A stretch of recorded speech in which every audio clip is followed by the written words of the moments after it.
можеш да Не, па јас ќе кажам нешто кратко, па ќе додам на тебе и тоа.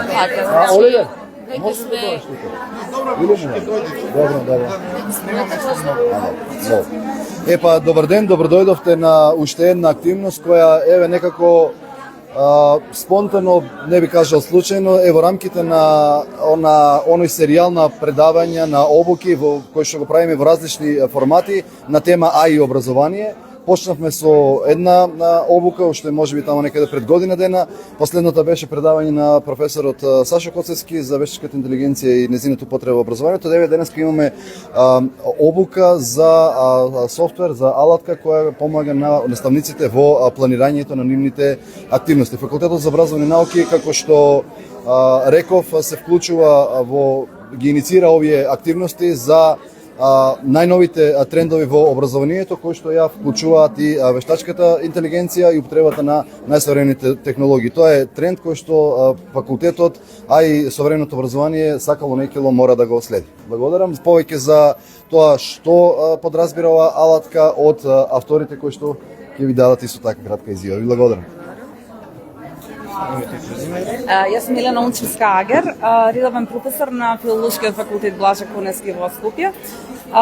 И исто така еден од авторите на апликацијата Noticing, апликација што користи вештачка интелигенција со цел да им помогне на наставниците во планирањето и во рефлексијата, размислувањето по часовите. Главната цел е професионален развој. Апликацијата е направена во коавторство со мојот супруг, соработник, колега Метјо Агер.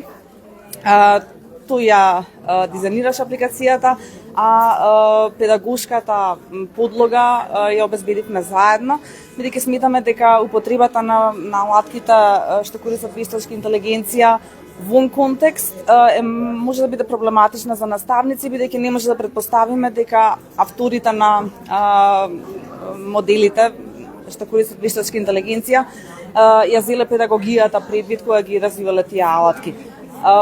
Во таа смисла сметаме дека наша должност е, доколку сакаме одговорно да ја користиме овие алатки, ние самите да го донесеме таа педагошка мисла, педагошка основа, со цел овие алатки да се не само безбедни, туку и корисни за наставниците.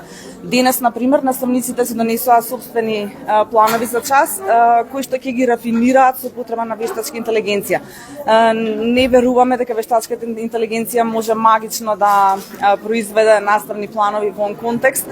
Таа ќе произведе, меѓутоа шансите дека тие наставни планови ќе бидат корисни за нашите ученици, студенти се многу мали, така што сметаме дека наставникот е клучен фактор во обликувањето на наставниот план, а вештачката интелигенција може да помогне со цел да го насочи или пренасочи нашето внимание, со цел да размислиме за поголем дел од комплексноста на училницата.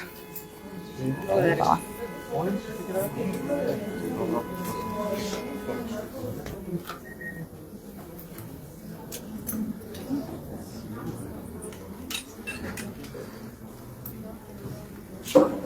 You